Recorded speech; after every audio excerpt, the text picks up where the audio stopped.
House Corrections and House Judiciary, and over to you, Commissioner Demo. Okay, great. Well, thank you. Good morning, everybody. My name is Nick Denman, I'm the Commissioner of Corrections for the state of Vermont. Before I jump into remote court, where I'd like to spend the majority of my time today, I did want to say, I couldn't agree more with the testimony that I heard just before me regarding the transport deputies, how valuable a service that is to the state, how helpful they are to our system.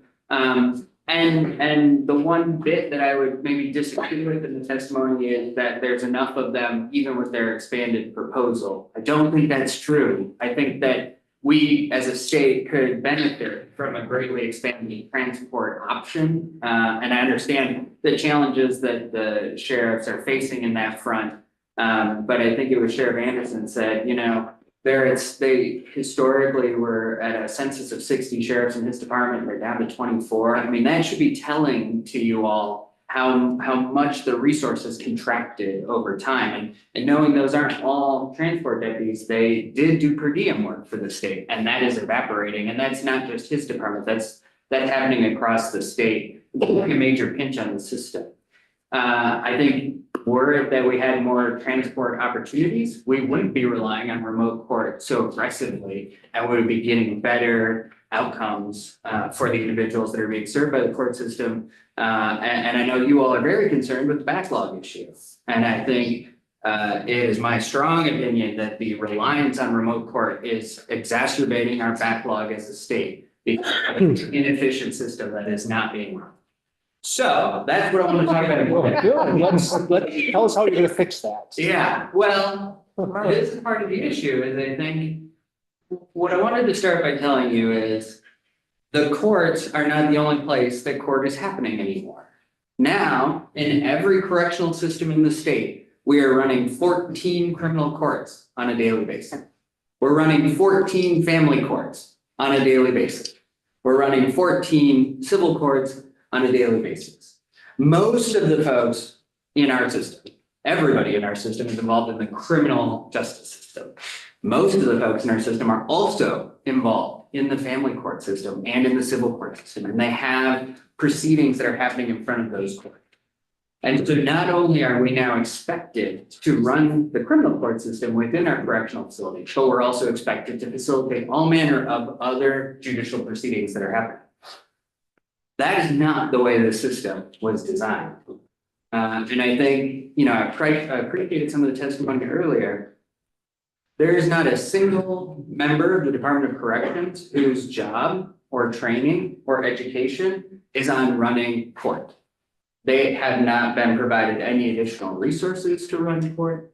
They are learning it as they go because we have forced them to, but that is not their job. They have other jobs that they're not doing because they're doing court. But there is nobody on my staff whose job it is under state law to run a court. And yet we are asking them to do that on a daily basis.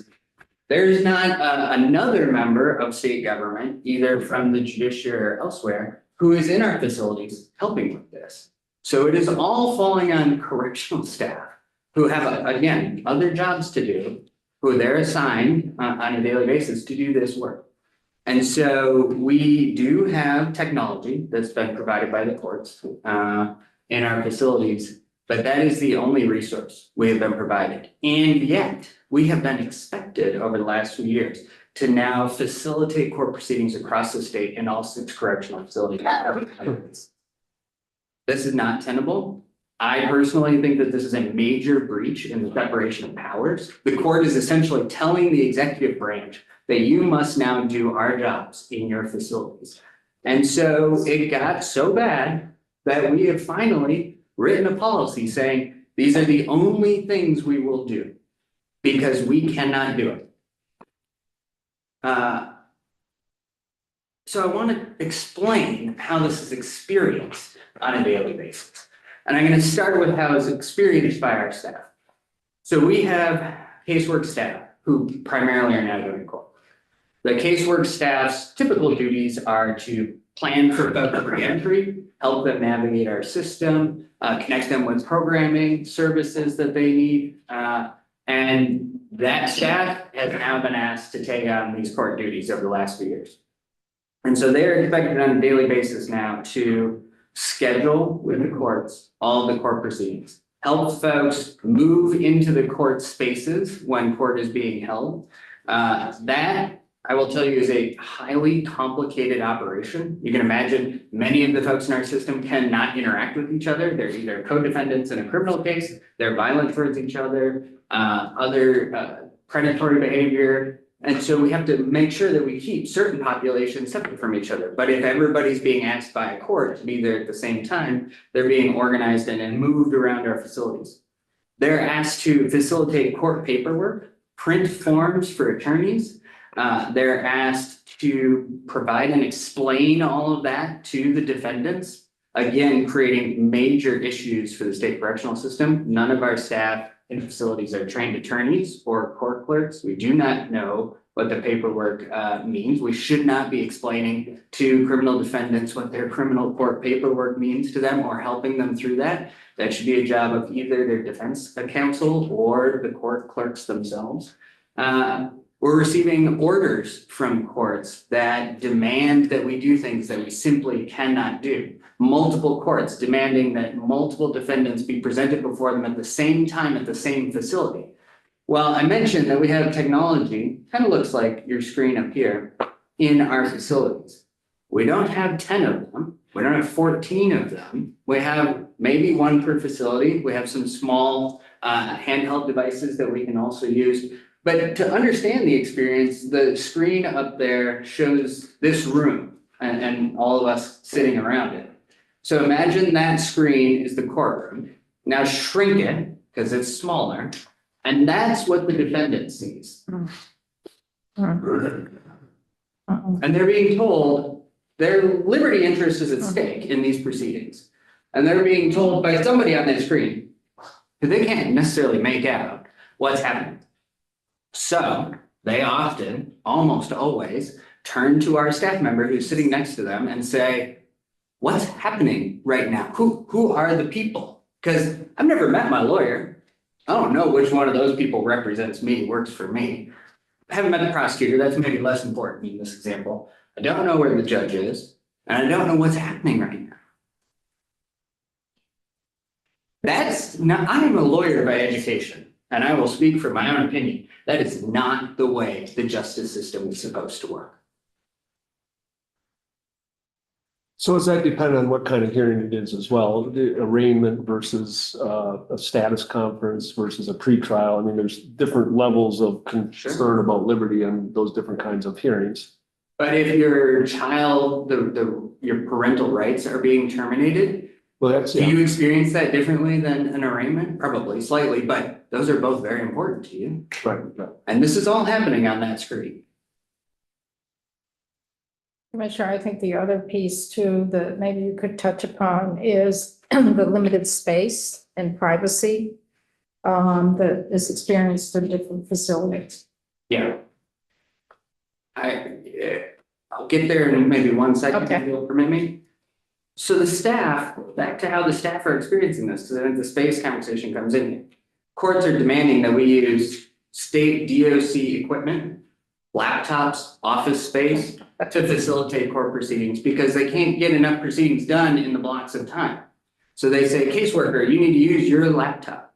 Well, if I'm a caseworker in a facility and a judge has ordered me to do something, I'm not feeling particularly liberated to say, no, thanks, I'm not going to do that, or I don't have the power. That's part of the reason the executive branch has been so forceful recently to say, we are not doing this anymore in the way that you are asking.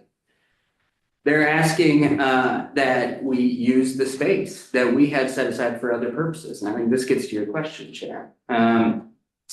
Sheriff Anderson mentioned that when Springfield was built, there was a concept built into the facility that there would be court held there. There's actually a courtroom in the facility. Now, court isn't held there. At least there's no judge there. There's no prosecutor. There's no defense counsel. That's what the room was designed for. But there is space set aside in that facility for court. In other facilities, we've had to repurpose the space that we have to make room for this. Oftentimes, the only space we have available for any overflow is our visiting space, which means visitation can occur because court's occurring. So family members, friends, loved ones cannot come visit their individuals who are detained or incarcerated because we're using that for overflow court space. We do have, as I mentioned, the small, they're handheld kind of mini devices that the courts can use as well to create more opportunities for folks to have court. But again, we're talking about multiple people trying to conduct court on multiple devices at the same time with a limited number of security staff.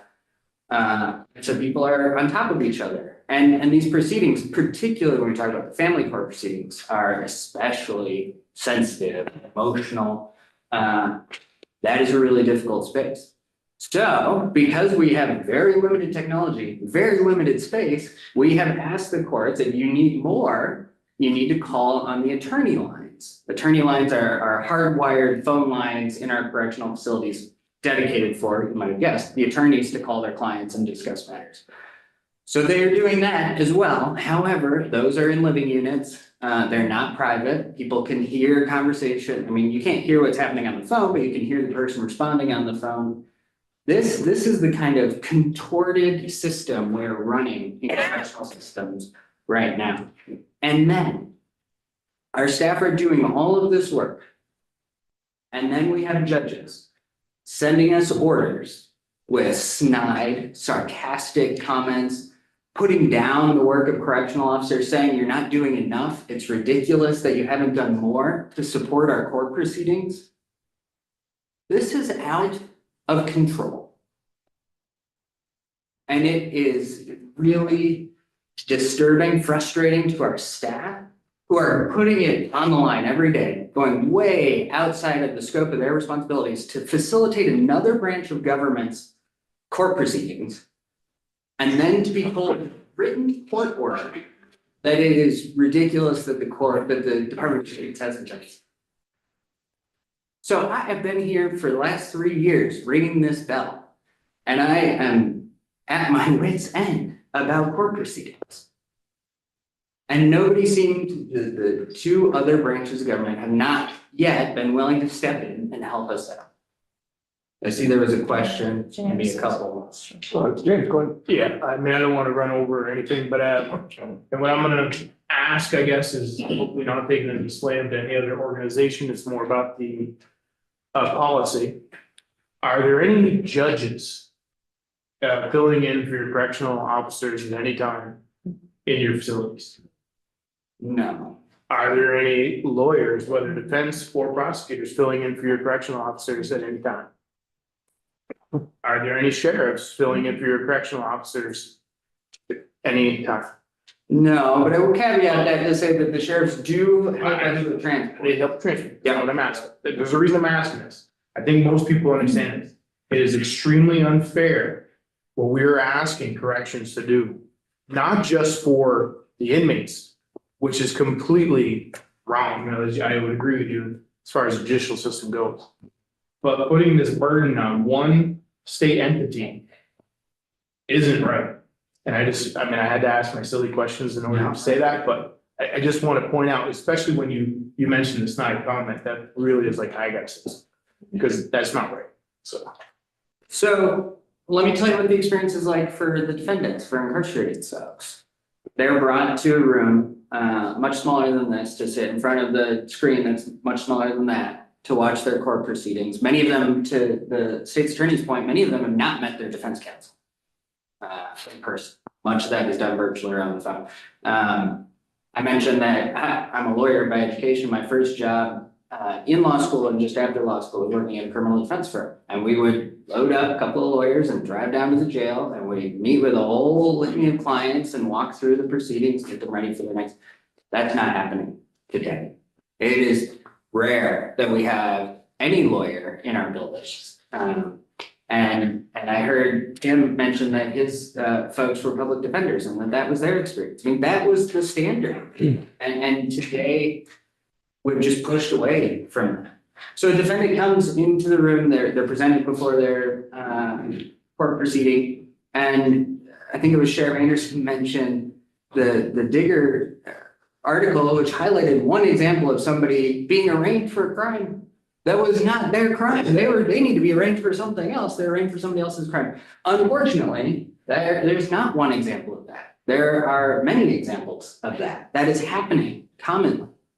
I think almost more disturbingly, because that can still happen in the courtroom. I'm not saying that it always goes perfect in the courthouse either, but more disturbing to me is people do not understand what's happening, and they only have the correctional staff to turn to and ask questions of. And again, if I'm a caseworker in a correctional facility, even if I have a robust understanding of the judicial process, it is not my function, and I should not be providing somebody with legal advice. I should not be explaining to them what an arraignment is, or what this status conference is. Why are they setting another hearing to discuss this? These are the questions our staff are getting on a daily basis from the clients who are sitting in our facility. I'll tell you one quick story. I went to Northwest, our facility in St. Albans, on Christmas Eve morning. And I was talking to the casework supervisor, and he was lamenting this process. This is the thing that everybody in the casework space is talking about across your system because it is so bad. And he said, well, we just happen to have court in 10 minutes. Do you want to come sit in and watch the court proceeding? We have one person here today who's going to be arraigned this morning. The guy was arrested the night before. He'd originally been charged with the first offense DUI, driving under the influence, and he had missed his first court date. So there was an arrest warrant issued. He was arrested on the night before Christmas Eve, held overnight because he was arrested after court was closed, and coming for arraignment the next day. There's one case on the docket. So we go in at 10 o'clock when court is supposed to start. And there's a prosecutor and a defense attorney sitting in the courtroom. The clerk is in there, no one else. We wait for 45 minutes, so to 10:45, just the casework supervisor, the client, and myself. And the judge comes in 45 minutes late, starts the proceeding, says, do you understand why you're here? The individual says, yeah, I missed my court date. The defense counsel said, okay, well, we've talked, and we can confirm that he will show up for his next court date. We request that he be released on recognizance, so released on his own. Judge says, okay, great. We'll set the next hearing for 90 days, and we'll do it all over again then. Client gets to go home that day. He's released from our facility. The DUI, misdemeanor DUI, could have been resolved in that moment. And yet the court has now set another hearing for 90 days out. Perhaps this guy is gotten his stuff squared away and he's going to show up at court and that'll be resolved at that hearing. I think more likely what's going to happen is he's going to miss court again because it's 90 days in the future and he's got a lot going on. And he's going to have a warrant issued for his arrest. We're going to go through this whole cycle again. So we're going to house him multiple times, probably. The court was 45 minutes late, so we're wasting our caseworkers' time. We're wasting that individual's time. He could be home with his family on Christmas Eve day. And we're just setting ourselves up for future failure.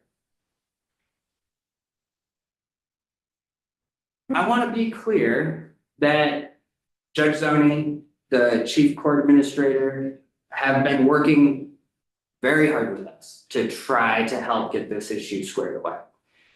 We have met numerous times. We have a small working group to talk about the challenges that are being faced. But ultimately, every judge in the state gets to decide to an extent how they run their court. And there is significant disparity across that system. And as much as Judge Zoney, I think, tries to help the court and corrections and the prosecutors and the defense bar move this ball forward, it is not working. This is not working. And all of this work has been shifted from the judiciary to the executive branch, to the correction system.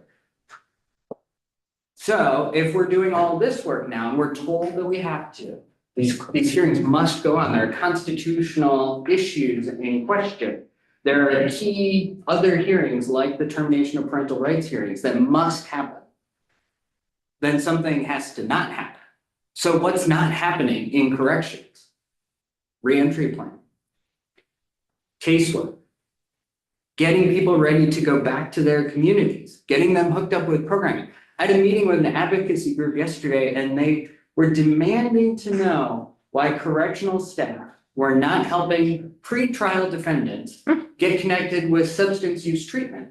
I'd love to do that. I would love to do that. One of the biggest problems in our justice system today is the prevalence of substance use. If we can connect folks with treatment, it is more likely than not, they're not going to come back to the justice system. I can't do that today because I do not have enough people, because my people are running courts. They're not helping pretrial defendants get connected with substance use treatment programs. And then I get yelled at by a judge. Why are you not helping these people? It's because I'm running your courtrooms. In all 6 facilities, every day. There's no shift relief. Caseworkers, when they had extra time in their schedules, could provide relief to correctional officers in the living units, give them bathroom breaks, help them just have a little time away from their living unit. That can't happen when they're not even able to perform their own job, let alone the job of the court. It means caseworkers are working substantial amount of extra time beyond their shift to do their casework, because we fundamentally believe that that work must continue, should continue. People should be ready for reentry when they get to their release. And they don't even have access to their own technology because it's being used for the court. If my laptop is taken up, I can't do a lot in today's day and age. All of our work, our reentry work happens on computer. So what did the executive branch or the Department of Corrections do about it? We don't have a lot of power to tell the judiciary to stop, but what we can do is tell our staff what we can do. So we set timelines. We can do court from this time to this time in the morning. We can do court from this time to this time in the afternoon. We told the courts and the defense and prosecutors, we're agnostic to what hearings you want us to do. We're not the experts on what hearings should happen. You tell us what hearings must be prioritized, we'll do those, and we can't do anything more. And so they went through and they prioritized. Unfortunately, some hearings, like the termination of parental rights, takes usually multiple day-long sessions of court. Well, that's one court kiosk taken up all day long, multiple days in a row for one hearing. And I'm not saying that it shouldn't be that way. Again, I'm agnostic to that. But we have finite resources, and in fact, we have fewer than we would like, and they're all being sucked up for this purpose. We wrote a policy that says if somebody is arrested during the day, so when court is open, we do not want to accept them at a correctional facility. They need to be transported to court so that they can sit before a judge who's sitting on the bench that day. In part, that's because, and you heard about it during the transport conversation, you have individuals who are arrested in one jurisdiction and transported 70 miles away to a correctional facility, only to then be released a couple hours later, and now they're 70 miles from where they're arrested. So, you asked what I was going to propose the solution. One solution is transport. If we increase our transport resources, more people go to court, cases will be resolved quicker. But that's outside my scope to say. All of this is actually outside my scope of responsibility. Well, on that issue, my understanding is that DOC in past years had more responsibility for transport. And it seems that this is a logistical issue of where inmates are being held and where they have to go. I don't see why that isn't DOC's responsibility. I know it's not set up that way now. But that, yes, I can understand you shouldn't be taking on the judicial responsibilities. But I think as far as the movement of people within the system, including getting them to court, is definitely DOC's responsibility. But so should that be clarified, and should you be given the resources and the oversight to be able to do that? Would be one of the questions I have. If transports and getting more people logistically closer to the courthouse, moving people around the facilities, I understand you do that, and then getting them to the courthouse, if that's a big part of the answer to reduce that pressure on DOC as far as running these courtrooms, You know, why isn't that part of the answer? Well, I don't think that reduces the pressure in DOC. In fact, I think that adds a whole nother line of effort that you're expecting us to do. So DOC is responsible for moving folks within the correction system to places that we need to house them. But while historically, at times, we have helped the sheriff by moving folks to different facilities to get them closer for a transport, that ultimately is not enumerated as one of the responsibilities of the Department of Corrections. And frankly, we don't have the capacity. I mean, part of the thing that's happened here is the capacity has changed dramatically. So we have many more of these hearings happening in person. That has sucked down all the excess resources we have in correctional facilities. But we also, the other things we are doing has changed dramatically. So let me give you an example. The sheriffs mentioned that when they transport folks, they prefer to have two sheriffs transport somebody. Makes sense to me. DOC does something similar. So on Monday, we had 7 simultaneous hospitalizations, meaning 7 individuals who are incarcerated were taken to hospitals around the state. Over the weekend, that number was between 7 and 8. The whole weekend, we also had 10 other folks go to hospitals during that time. So you multiply that number by 2, that's how many correctional officers are being taken out of facilities simultaneously. That is a major change from where we were 5 years ago.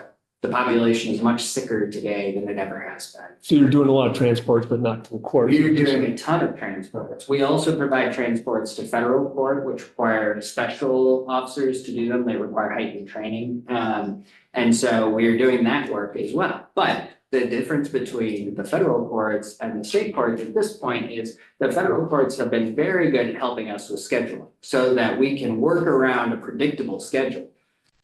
What you heard from the sheriffs this morning is that courts are not scheduling far in advance and then demanding number of people show up at the same time. This too is happening in correctional systems. We want this person, this person, this person, we need them here an hour. We don't work like that. We can't work like that. And I don't think the sheriffs can either. I think that's what they were telling me. And so if there needs to be opportunity for a greater degree of transport, if there needs to be opportunities for more folks to be there at a certain time, then we need far more advanced notice of schedule. And that is an area we pushed very hard with the courts and it has improved slightly, but we simply don't have the resources to do anything more than we're doing already. So how much additional pressure on your resources is occurring from obligations to help federal transports and such? And do you see that increasing because of a crackdown on the border? No, so when I talk about federal transports, the only federal transports we're doing are individuals who are arrested in Vermont for a federal crime and being transported to the federal courts, neither Burlington or Rome. That work has gone on for years and years. We have a cap on the number of beds we provide the Marshal Service, and that is not impacted at all by immigration. These are federal criminal defendants, typically Vermonters, who are arrested for committing a felony. Tom? That obviously must put a strain on your employment situation, your staffing. Doing those transports to the federal courts. They do, yeah. Almost exclusively our St. Albans facility. And they do that daily, correct? Most days, yeah. How much time is that taking? How many people? It varies on the hearing, so it's a 2-officer transport, just like others, but they must be armed, which is different for our system. We, as a general matter, we do not transport individuals armed. So there's also some fiduciary agreement on the federal government. Thank you. So is that DOC transports or is that the transport deputies that are doing those? Those are DOC transport or the Marshal Service, and sometimes. Oh, the Marshal, so, okay. Gina had a question as well then. Is that like a contractual thing that you negotiate to do the transports with DOC, or is that mandated by the feds that you have to do the transport? If it's a federal detainee under federal law, it must be transported by 2 armed and trained security staff. Right, but are you working that as like a contract, or do you mandatorily have to deliver them? You know what I'm saying? Because Otherwise, not the sheriffs, the feds would have to transport them, correct? That's right. So we have what's called an intergovernmental agreement with the federal government. We cap it because we don't have capacity for more. But I think there's something like 270 individuals or so awaiting criminal proceedings in federal court in Vermont. We house up to 80 today. We have about 70. Not every individual is transported every day, but if they're not held in Vermont, they're typically held hours away and have to be brought to Vermont for their criminal. Okay, so.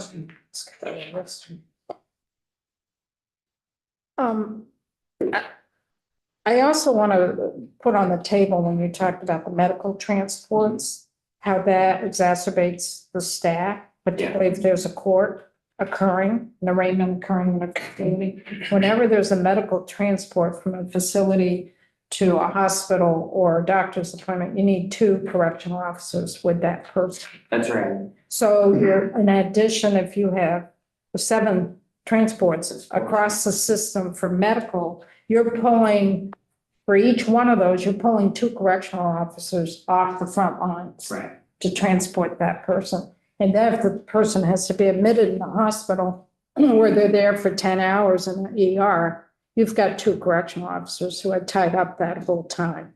So it's just this domino effect that's happening. And I agree with you, Commissioner.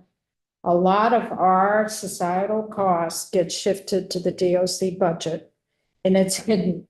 Nobody realizes what's happening, and the pressure happens in DOC. And we think, well, that's behind a closed door. It's taken care of. The person's locked up. We don't have to worry about it. And our partners are not coming up to the table. So I appreciate your testimony. That's right. I mean, it appears at this point that it's another system looking for a solution, and that's being built on the backs of corrections, and our back is about to break. I mean, we just cannot sustain this. What's your budget? So people can understand what you're, and it's all general fund. You don't get federal dollars for the most part. About 2% of our budget is other funding. It's not all federal. It's $230 million general fund. And it used to be about 110 or 150. So I know that you have a hard stop at 11, or do you have a couple more minutes? I got it. More questions? Yeah, I'll go ahead, Mary. Commissioner, this is really the first time I'm hearing some of this. You mentioned that for 3 years you've been pleading for some assistance in this. Who have you been talking to, the courts or whom? Yeah, so we have a standing meeting that we meet with the courts. We've talked about remote hearings in this joint committee before. And we've talked with the defense bar, we've talked with the prosecutors. I think in general, I don't want to speak for the state's attorneys, but I think generally in state's attorneys, the defense bar and us are closer together on this. But we have a long ways to go. And I know everybody's frustrated because they also need things to move quicker. They're concerned about their dockets and the backlog, and I appreciate that, but it is my strong opinion that this process is adding to the backlog. It is not relieving the backlog. Right, well, that's how I'm taking it. I'm hearing from the sheriffs and everyone that just keeps snowballing into a bigger mess. Zach, and then I have one final question so we can get you on your way, but. Thank you, Jerry. Thank you, Commissioner, for your testimony. I want to circle back on the comments that you made about the tenor of some of the messages that you're receiving from judges in court orders. Yeah. Is it your testimony that this is more isolated with specific judges, or do you believe that this is a more systemic problem that we're seeing between corrections and the judiciary? Yeah, so I would say in the last 6 months, I've probably seen 4 or 5 court orders in different courts that I thought maybe were beyond the pale. Sure. I don't think that that's across the board, and I think many of the judges across the state are respectful and do appreciate the amount of work that's going in here. But I think, it's until you come see what it looks like in a correctional facility, I think it's difficult for them to appreciate just how much impact they're having on the state correctional system. Sure, thank you. Yeah, if you could provide any of those examples to us, that would be great. It would be helpful. So I guess my final question is that it sounds like transports are a really key part of this. You may not be able to fully support the ask for 6 additional transports, but it sounds like that be helpful. And if you're in appropriations means for requesting a question, certainly laying out the issue and that transports are important without necessarily, well, I would love if you would just endorse getting 6 additional transports, but you may not be in a position to do that. But I certainly want the appropriations committee to understand how it is impacting DOC. And if we have more transports, we hopefully will have less remote hearings or need for remote hearings. I think that's right. I absolutely agree with that point. I think the other thing though is I don't anticipate that you all are going to force the courts to decrease the number of remote hearings. I just don't think that's probably gonna happen. The Supreme Court could step in and actually write rules for the judiciary and reorganize that a bit. They haven't done that yet. So if we presume that we're going to continue to do these remote hearings, then the other thing that could happen to relieve this pressure is the courts could put court staff in correctional facilities to run the courthouses that are happening in correctional facilities. And we have offered that opportunity. We will give them our clearances, we will open the doors, we will create space for them. We provide security as well. We will provide security, absolutely. And I would say that our correctional facility courtrooms are more secure than the courthouses, down the street here. We have a lot more security staff, we have a lot more security infrastructure in place. And well, occasionally, somebody mentioned occasionally the technology gets broken. We don't have major instances where folks are violent or lashing out during court proceedings. So that's the other solution. If we're going to, within our facilities, do another branch of government's function, then we would welcome them to provide the staff and resources that's needed to do that.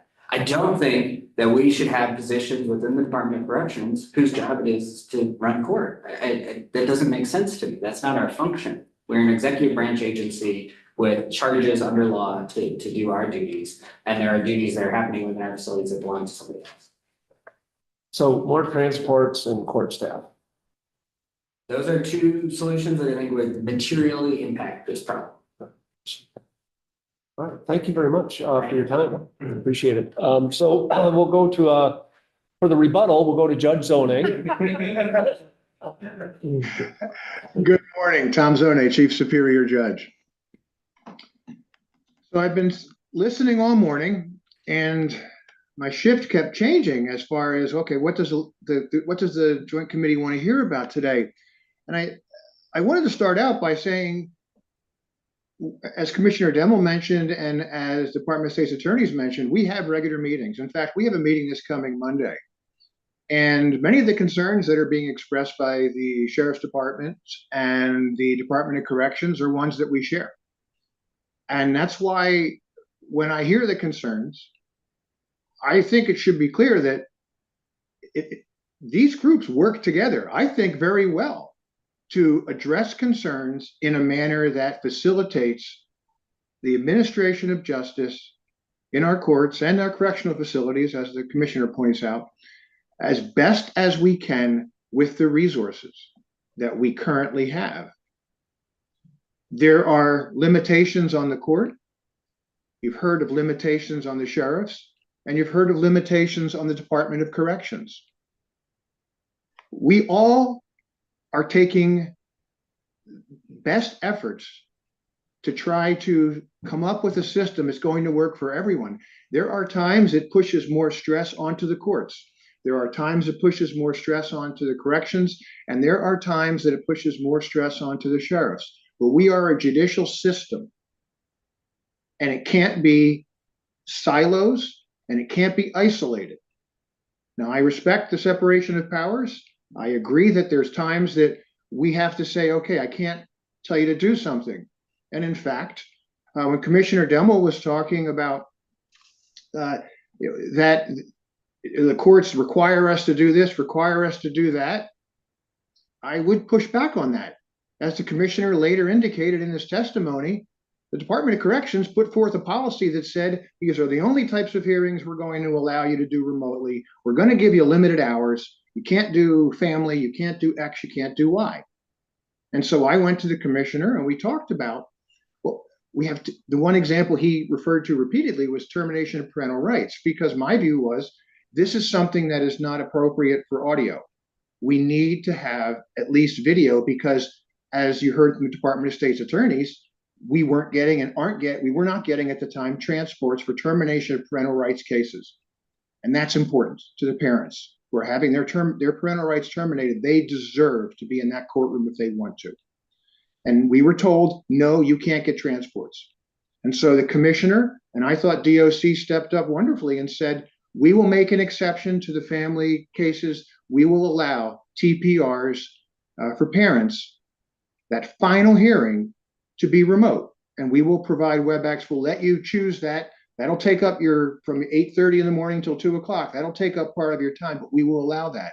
And that was greatly appreciated. But that changed. Before you go on, Judge, who said, or who had the authority to say, no, we're not giving transports for TPRs? The sheriff said that A, we don't have the number of people to do it.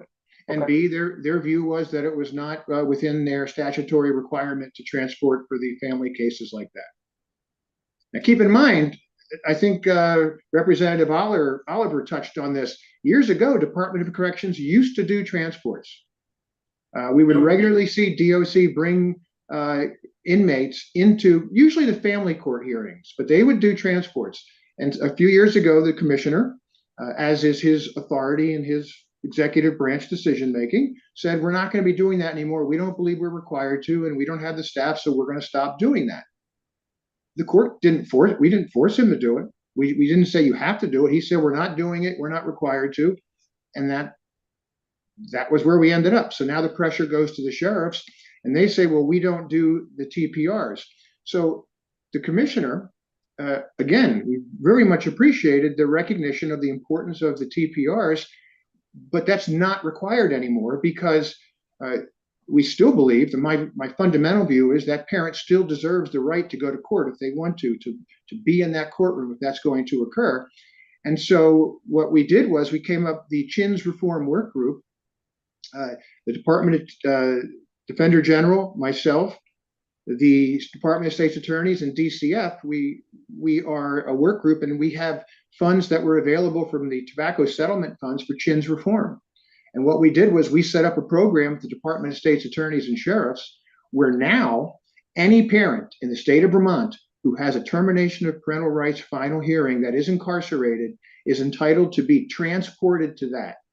It is not coming out of a transport, it's not a transport deputy, but instead that is money paid on a special bill, and it's paid from the CHINS reform monies. And so we've addressed that concern, because the commissioner is correct. It was an imposition, but we got back to in person. The commissioner. Before you go on, if you're going on to another issue, Mary and then James. Judge Zonay, I believe that a lot of us thought that actual staff from the courts would be in these kinds of hearings in the correctional facilities. At least I was. I don't know how many others here. It was very hard to hear that today, that DOC employees are kind of helping, folks through the system when they don't have a background in this. How would you respond to this? Because I don't think that's acceptable. I don't know that the background necessarily is something that is critical in terms of, we're not asking them to give advice. They shouldn't be giving it. A DOC employee should not be giving advice. Court staff does not give advice. When Commissioner Demmel says his employees are being asked certain questions, when Judiciary staff are asked those same questions, they don't answer them either. They're not allowed to. We can't have staff giving legal advice or describing papers. That's the job of attorneys. That's the job of the individual's counsel. As far as I heard the question that, and this is a common question, why don't we just send someone from the courts there? Well, we do have, our employees, that's not the job description to go work by yourself in a jail. We would have to create and classify jobs that would go there. We'd have to get the positions, we'd have to advertise, and then we'd have to find people who were willing to take on a job that you would be embedded in the jail and not working in the normal court environment. So that's not, we do not have the ability to send a court employee there today under our current union contracts. That's to the best of my knowledge, that we can't just say, okay, your new workplace is in the jail. So that's my understanding. And so we have used the Department of Corrections employees to assist. This was happening before the pandemic. It was routine for caseworkers to be assisting people who were pretrial. It was routine for caseworkers to have individuals come in and use their offices to make calls to whether it was trying to get treatment or even call in for hearings. I can think of times where caseworkers were there with the defendants, but it's exacerbated. The commissioner is correct. It has grown significantly. And I understand that the Department of Corrections does not have the staffing to be able to do many of its core functions, let alone try to assist here. Our goal is not to add more to the Department of Corrections. Our goal is to address the cases that are coming before us in a way that honors people's rights under our Constitution and the laws which the legislature enacts. What the commissioner talks about judges demanding things, I hear about snide, sarcastic comments. That shouldn't be happening. And I'm aware, I think one time the commissioner did notify me, and he's made me aware of a decision or a comment that was made. And when I'm notified, I address it. And so as Chair Lalonde asked, if there's additional ones out there that the commissioner has concerns about, I welcome having those sent to me, because I will speak very directly with the judges on that issue. We do meet regularly. In fact, we're meeting next Tuesday, myself and the judges.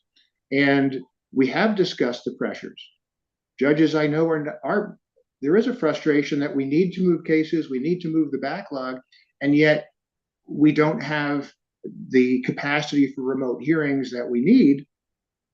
And that can be frustrating, but it is what it is. We can't make DOC give us more time in a day. When the commissioner issues a policy that says we're stopping at 2 o'clock, we don't say, oh, well, you have to go to 4. It stops at 2. And so we're not controlling the Department of Corrections on that. We're working with them.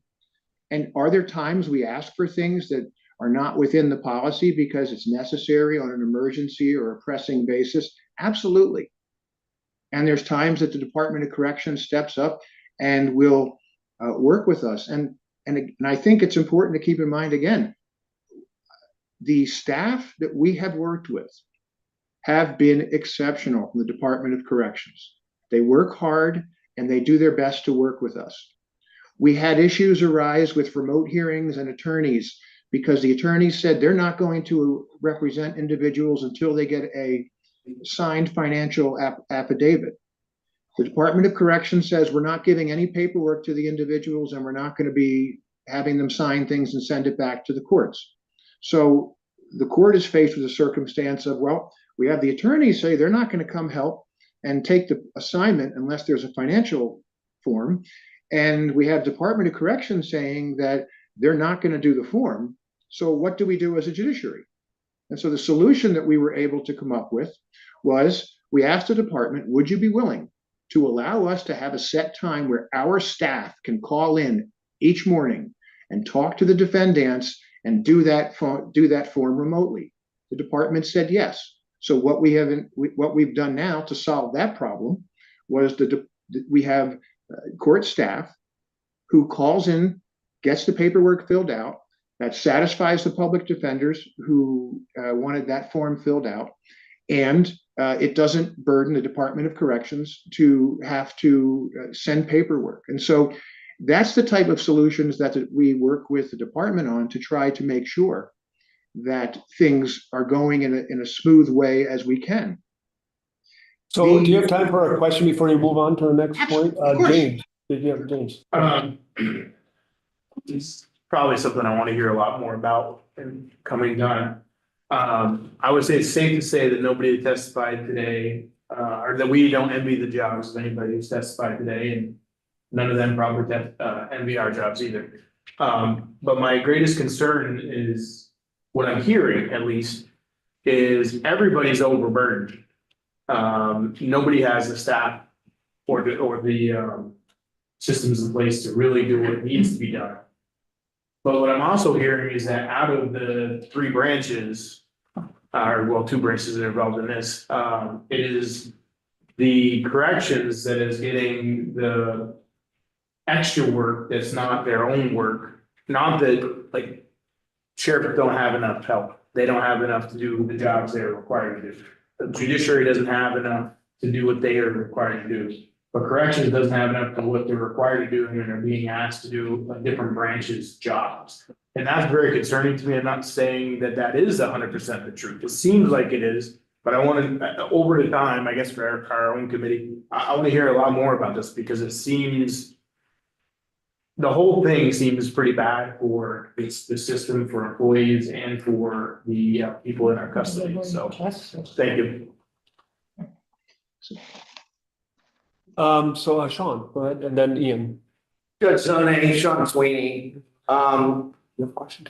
Kind of goes back a little to when the earlier testimony, but it sounds like, or do you feel there needs to be a system to prioritize incarcerated people that are going into the courts so that they can get out sooner, so that the staff, the sheriffs that are driving them long distances, can they get them through quicker? It sounded like there's a drag with some of them. Is there a system that's set up for the judges to move people through? And do you see that as a problem? The goal certainly is to have the cases resolved from the time they come in until that final resolution, as in the shortest time frame that does justice. So if there are cases that resolve at arraignment. There's certain cases. We heard testimony earlier today about if you have people come to court, they will sometimes resolve cases. And so your assessment is correct that there needs to be a system where the judges and the parties look at the cases and say, what can we do to shorten that time? And do remote hearings help it or hinder it? And I think it's safe to say that that really is how we look at things right now in the courts. The issue of remote hearings do not and cannot substitute for in-person hearings in all circumstances. We need to have people come to court. And I'll talk about the transports in a few moments. We need to have people come to court, but there are important aspects of remote hearings that help all of us. You may have an individual, we heard earlier today about the question about, well, somebody's in Newport coming down to Bennington, and we hear about the sheriff's transporting. I'm aware of cases with those two very towns mentioned, where you have an individual who wants to plead, and they could be sentenced remotely, and yet we can't get access to do things right away, and the paperwork can't get signed because DOC says, well, we're not going to have the paperwork signed, so they have to be transported down to have the paperwork because the attorney's not going to drive from Bennington to Newport. Now, the court is caught in the middle. As you've heard, Commissioner was very clear. We shouldn't be telling them what to do. We can't control them. And the Department of State's attorney says, well, we have our rules as far as sheriff's transports. So if we are saying we're having a hearing on this day and we have individuals who are not in custody, well, we expect them to show up. If you don't show up, you're going to go to jail. If we have individuals who are in custody, how do we get them there? Well, we say, okay, sheriff's transport. And if the sheriffs say we can't do that, we don't have enough people, we don't say, well, you have to, right? We can try that, but we've heard from the Department of State's attorneys, if you don't have the bodies to transport, you don't have the transports. And so what do we then say? Well, okay, can we do it remotely? And then we have on the remote side, people saying, well, you're putting too much pressure here. And so the court is trying to reduce the backlog and move cases. And we don't have We don't have our own transport team to say, okay, you're going to go get this person or that person. And so the entire system needs to be designed in a way that recognizes that we, the court, have to rely, by the way things are set up, on the transport and the remote hearings in order to try to get the cases in to resolve. I just got. Yeah, go ahead. So, and then again, and forgive me for my lack of understanding with this, but is there an official list, and should there be an official list of hearings that take place over remote or can't absolutely remote? If you went on the Judiciary website, for instance, on the website, it's there actually is a section called standing orders. And so Commissioner Demmel pointed out that we have 14 counties, different judges. So there are standing orders. And for instance, the Wyndham has a standing order, Windsor has one, I just popped those up. The standing order, for instance, would say criminal hearings in person unless there's a waiver motion filed and approved. And it talks about arraignments, BOP Rule 5s, pretrials, motions, jury draws, VOP merits and sentencings, change of plea, sentencings, attorneys or appear in competency hearings. And then it says remote criminal hearings, status conferences, VOP status conferences, calendar calls, and lodging emergency hearings, the 1 o'clock block. That's pretty consistent throughout all the counties. And so, yes, there is a list of the types of hearings, but there are exceptions. For instance, changes of plea. If everyone agrees for that individual who's in Newport in a Bennington case to do it remotely, that can be done remotely if the person wants to do that, because that's going to save all through the system. It's going to possibly get the individual out of the Department of Corrections custody that day, which lessens their numbers. It's going to save the transport, and it's going to bring finality to the defendant and any victims. And so we need to use remote hearings in a way that's going to help us further what we are trying to accomplish. And I would be remiss if I didn't point out that one of the complications and one of the needs for remote hearings also is, you've heard about attorneys. We have cases where attorneys from Burlington are representing people in Bennington. Poor Bennington, I keep using them for an example, Representative Morrissey, but it's nothing personal. But in Bennington, we have some cases where there's lawyers from Burlington who agree to take cases for conflicts. And if we expect them to be in Chittenden County trying to resolve cases and work on cases, we can't expect them to drive to be in person down in Bennington, so they're going to go remote.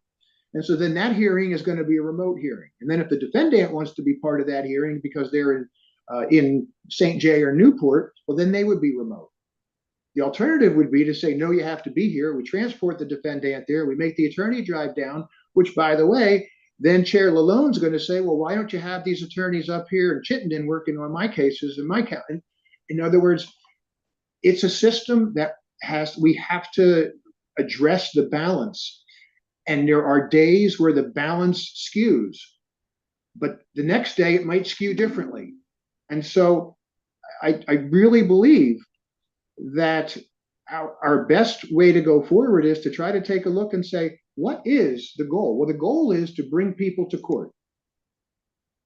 And when we talk about transports, years ago, and Representative Oliver, I'm sure, will tell you that years ago, everybody came to court. He'd go with his transport team and they'd bring all the people to court. And then the pandemic hits, we start relying on remote, and we've realized that we don't have the transports. If we had the deputies for transports to take everybody to court every day for the emergency block, we should do that. But we don't. Thank you very much, Judge. So I have several questions. Ian, Brian, Troy, Mary. Hey, Judge. So I think you just answered my question, but I'll just ask it again anyways. After hearing the testimony we've heard from my own experience with this, and also just the real concern for access to justice, why shouldn't these two committees leave today thinking we should just get rid of remote hearings altogether? Because if we don't have the ability right now for transports to take everyone to court. I hear that. So the resource issue, I understand. If we had the resource though, if we had the resources to transport everyone, why wouldn't we just get rid of all remote hearings? Because there's a place for remote hearings that help us administer justice. That while a remote hearing, the major place we hear concerns about remote hearings and the issues about misidentified individuals that have been referenced are the emergency lodging block. They're the people who are held overnight and they come to court the next day. That's the area I understand is from Mr. Valerio, when he talks to the PDs in the state, that's the primary area that people have concern about. And so if we took people back, if we took the emergency lodging block and said, okay, we're going to take those back into a courtroom, that addresses a significant number of the concerns, but it still leaves open the availability of the remote hearings. If you, for instance, if you were kind enough to take a case in Washington County on a conflict, would you want to drive up there every day for a couple days for a status conference, or would the availability of a remote hearing make sense? And it makes sense in some cases. And so the idea that we would say, well, we can't have remote hearings, I disagree that that's a solution. I think that we have to say, what is the use of remote hearings in a way that works best? Does it work better if you have an individual come to the courthouse for the emergency lodging where they can meet with an attorney in person, get the paperwork, come into the courtroom, and be released in that county or in that region at least?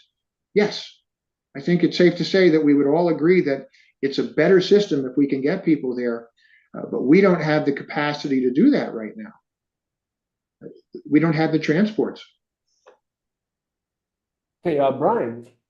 Judge, I wanted to return, it's been a little while now, but since we were talking about the DOC employees and their role in remote hearings, and you said that they should not be giving advice, and of course that's true. I'm wondering if they have any sort of training or way of knowing that. And then you went on to say that your judicial employees, it's not in their job description to go do this sort of thing in correctional facilities, and of course that's true. I'm assuming DOC employees, this is not in their job description. And so if they don't have the training, if they're not in the environment, and if they don't know what to do, should DOC just be saying no? No, short answer. I think that the DOC should not simply say, no, we're not going to do this. The issue of employees of DOC having a defendant come up to them and say, I have a status conference, why am this happening, is not something unique to remote hearings or recent issues. That's been happening for a long time. Suddenly the sheriffs, I bet you Representative Oliver can tell you stories, I would imagine, if you go to jail and people say, why you take, where am I going? And they'll say, well, we have a hearing. And some people don't know about it. And so you have questions sometimes when defendants get notices of hearing, and they'll ask about what's this about, what's going on. Those questions occur as part of the normal situation. Paperwork being sent to individuals in jail predates remote hearings. They've always been asking about it. So I don't think that the Department of Corrections employees need special training to understand that there's a line that they don't give advice. As far as doing that type of work, I have not reviewed their job descriptions, and so I don't know if it prevents them from, or it's not in there for them to move inmates from one room to another to go to the remote to go to the remote hearing, or what those limitations are. Do I recognize that that's not ideal for someone who needs to be doing something else? Yes. The commissioner talks about having court employees embedded. My suggestion would actually be you have 6 new DOC employees come in who, as part of their job description, assist with remote proceedings, and they also can be used for casework and other things, because it's not I don't suspect it's a full-time job. So if DOC employees if you added employees there to be able to do that, they'd also have the ability to help out in all the other myriad of issues that DOC addresses. Because DOC, even if you put a court employee in there, who's going to bring the inmates from the units? who's going to secure them and do that? You're still going to be relying on DOC. And so if you add more DOC employees, that's a policy decision though. That's up to DOC if it wants to go in that direction. But the dilemma that we face fundamentally is that we are asked in the judiciary, address the backlog, hold hearings, and move cases. But again, if we don't have people coming to court, either in person or virtually, we can't do any of that. And so the challenges that we face, I don't think there's any easy answer. There's not a quick fix. I agree with Commissioner Demmel. I support the sheriffs getting more transport deputies, because if we can start getting remote hearings for lodgings as being the exception and not the rule, that's where we should be going. I've looked into trying to do that. And I know Sheriff Anderson's on the phone and Sheriff Marcoux, and we've talked about these issues in the past. I had a meeting with the sheriff several months ago, and we've talked about, can we start getting back to where can we bring in people for not do remote hearings? And so my question in Rutland, for instance, was, well, the Rutland jail is pretty close. Why can't we just do in person there? And the answer I heard was that, well, one of the dilemmas is that the sheriff no longer has a van. So if there's more than one or two people, they only have a cruiser, so they have to make multiple trips. Years ago, there was a van. And so they'd bring 4 or 5 and we could do all that. And so my goal is to try to get us back into court for those emergency lodgings where it can be done. But you're not going to get a transport for an emergency lodging from St. J to Lamoille. That's probably not going to happen. And why not? Because you hear, as Ms. Noonan said, you have sheriffs who are booking out in time. They need to hear about, okay, we're going to fill the schedule, and we're going to have these obligations in other courts. And so those emergencies, it's tough. And that's why having transport deputies who are there to do that, it's critical. One of the dilemmas we also face with transports is that even when we do schedule it, something can come up. We had, and I think it was Chair Emmons, you mentioned about, I think it was Orleans, Newport, and why can't they do it? You're right on target. That's, we had one of our courts contact Orleans and say, we have a hearing on this date, and they contacted them, I think it was months ahead, and said, here's the hearing, can you bring this person down? And my understanding is that at the last minute, that case, that transport was not done because the sheriff said, well, I don't have anybody available now because Orleans had an emergency that I had to handle. And so you had a court that had scheduled something months in advance, let the sheriff know, had it on board, and yet the lack of transport deputies caused that case to be have to be continued and not heard. And so that's a challenge that we face too. All right, so I have Troy, Mary, Tom, Will. Judge, I'm gonna be quick, and I'll ask that maybe you just consider this question and maybe provide data at another time so that we can streamline some of this. I just kind of, and I want to push back. I did hear DOC respond that they would be willing to provide security if they had judiciary staff within the facilities, and that's kind of where I want to go with my request. So clear testimony that sheriffs are understaffed for transporting to courts.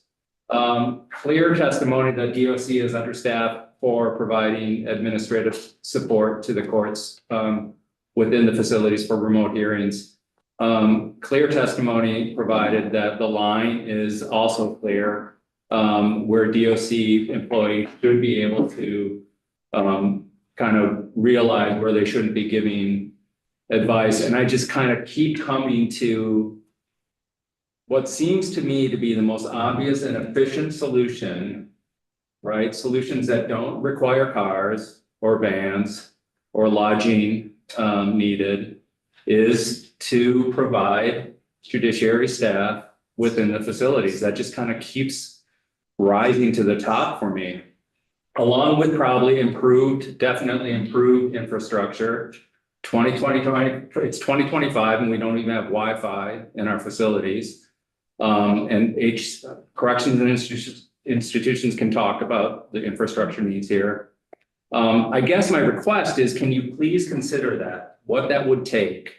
Within the union contracts, within the staffing needs. I guess I want to know the math on that. What would it take to get judiciary staff into our facilities? So that this can be, so that judiciary staff are there. It's one thing to say they shouldn't be answering the questions in the moment, but that still leaves an incarcerated individual confused and without any agency whatsoever.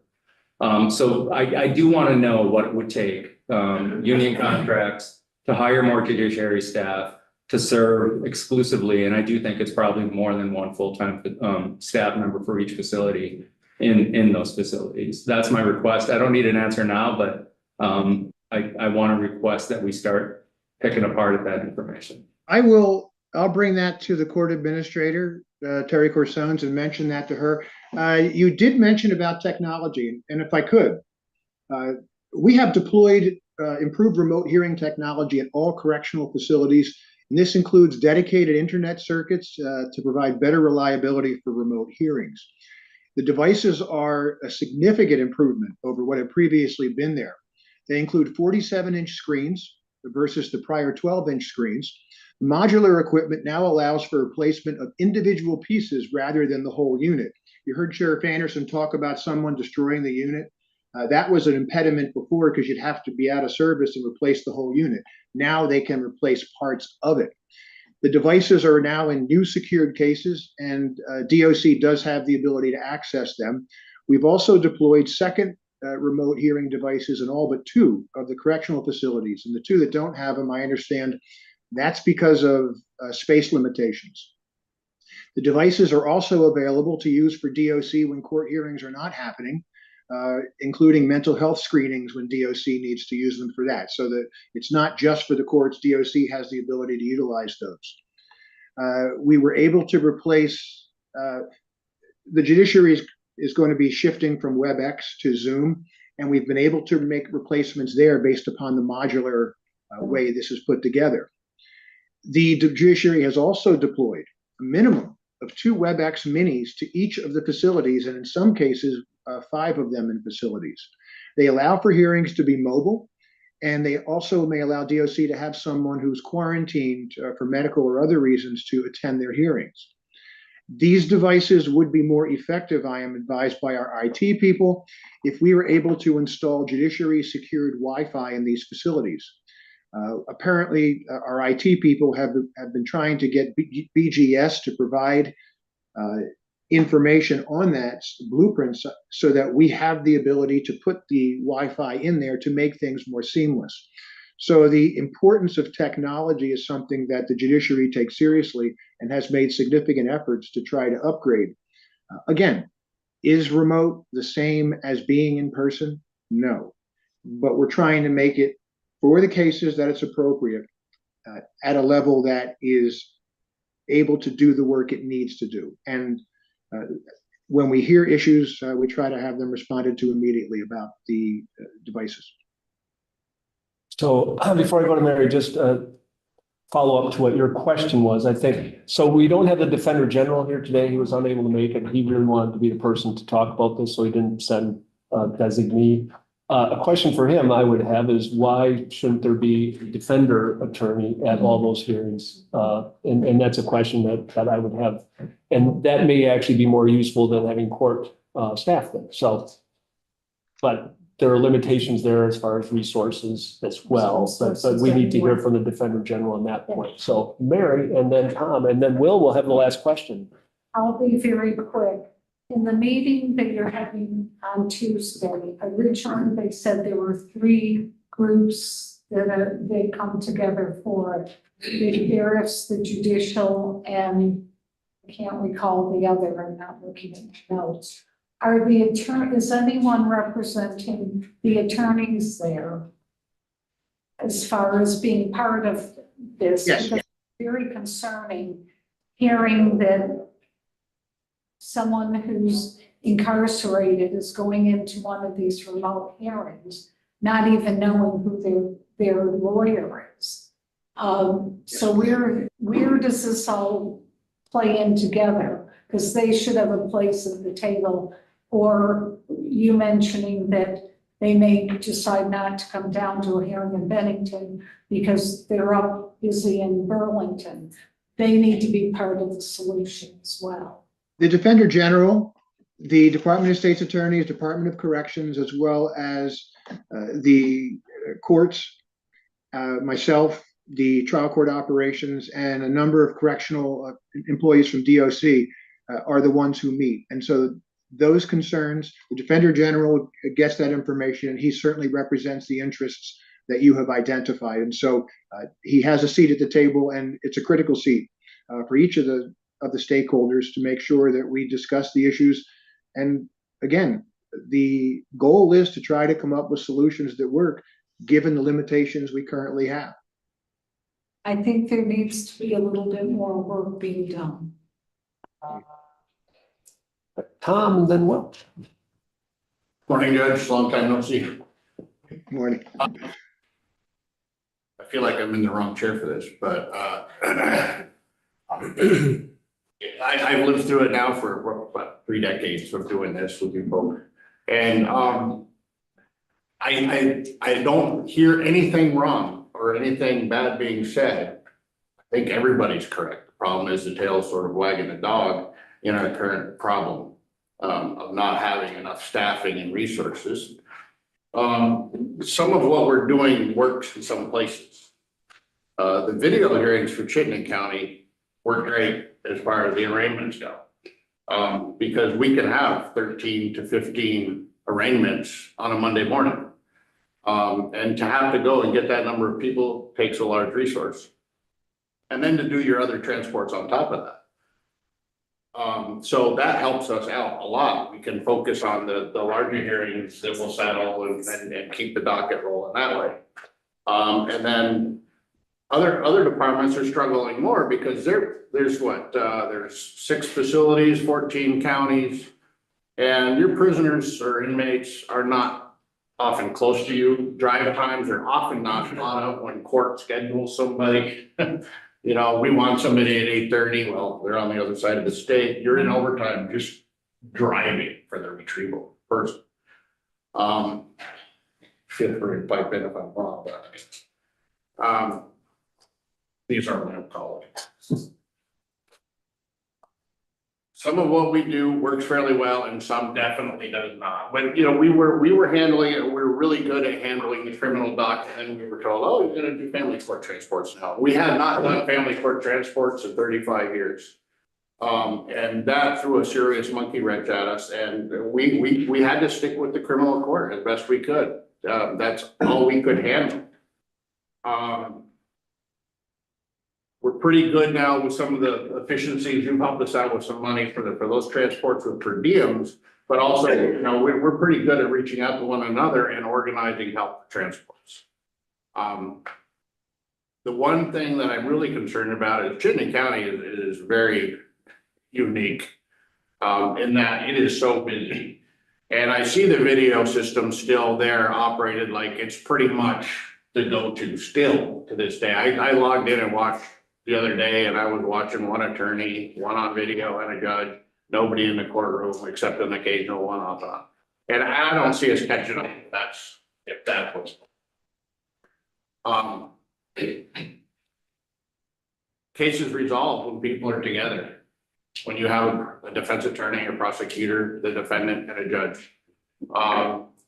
Even if they're not actually hearing the case, people are talking, things are happening and getting things accomplished. I'm not a huge supporter of a lot of video hearings. I understand that they're necessary. But I want everybody to just realize that if we make one decision that this is what we're gonna do, it's just gonna send the problem to somewhere else. Right. Or cause another, you know, dam somewhere. And that's what we really need to think about. It's a little more involved. Holistic. Yes. So I guess the question of follow-up for Judge Zoney on that, I mean, is Chittenden, what's the issue if we're not seeing enough in person in Chittenden County? I mean, it sounds like maybe an over reliance on remote hearings. Is there an underlying reason for that? Is it the judges prefer that, not getting the transports? You know, what, maybe you don't have the answer right now, but I would like to understand a little better if that's what's happening in that particular courthouse. I keep coming back to Newton's third law. For every action, there's an equal and opposite reaction. And that's what Representative Oliver's comments make me think of. Because not 2 days ago was I talking to an attorney who is a contract attorney telling me that too many judges are requiring them to be in person. And that's causing a difficulty in them handling their docket. And I hear those challenges. And so I think, unfortunately, it depends who you ask what the issue is, because I know that judges, there have been concerns that have been raised to me that some of the judges in Chittenden are requiring too many in-person hearings in the estimation of some of the judges, of some of the attorneys. And yet I agree absolutely with Representative Oliver that there's a lot of cases that if you get the people together and have the defendants present, there's a greater potential for resolution. And so the question really is, how do you balance that? And that's the challenge that judges face. And I think it's important too to keep in mind, as Representative Oliver said, that Chittenden is different, Addison is different, Bennington is different. Each of the courts have a unique culture and balance that the judges have to have that flexibility to try to determine what's going to help us best move forward here in a way that does justice. All right, Will, you have the last question. Well, I was gonna say, I apologize for being you, Representative Oliver, Representative Linear kind of touched on what I was gonna ask. So I think Okay, that's all. we're all set.